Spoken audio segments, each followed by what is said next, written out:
Soon after birth, the tips of Harper's fingers on her left hand fell off because the blood flow had been cut off. We didn't even know if she was going to live or die. My daughter's name is Harper, and she is 8 years old. She has a skin condition called harlequin ichthyosis. It affects every part of her body. We had no idea about Harper's condition before she was born. We had genetic testing done, but everything came back normal. Harper was delivered a month before her due date by emergency C-section. I was on morphine, so I was completely out of it. But as soon as they took Harper out, my mother's intuition kicked in. I could read the room and tell from my husband's face that something wasn't right. The doctor told him to put his camera down, and Harper was whisked away.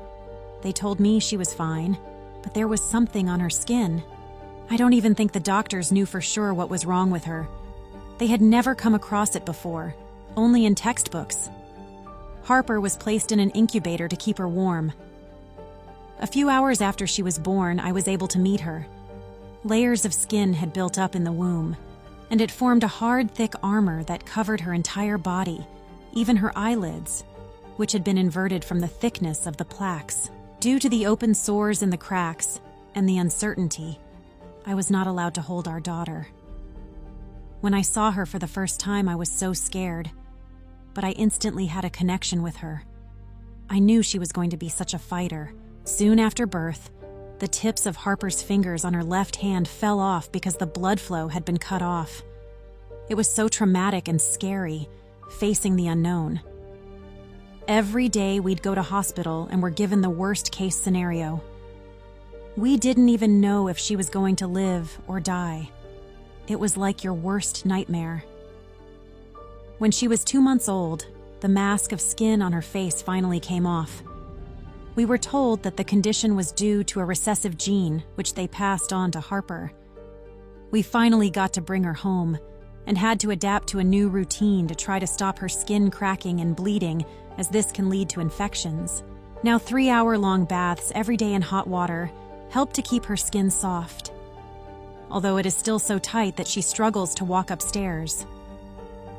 Harper also goes through a Fortneu's jar of a petroleum jelly-like ointment for severely dry skin every 3 days. We have to put that on her 5 or 6 times a day, which ruins her clothes. However, the worst thing our family faces is the comments from other people. One grandma asked me why I didn't put sunscreen on my daughter, as if she was sunburnt. I couldn't believe what came out of her mouth.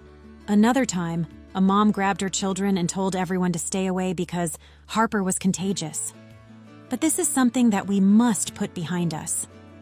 Our mission with Harper is to inspire others while living with a skin condition like harlequin ichthyosis.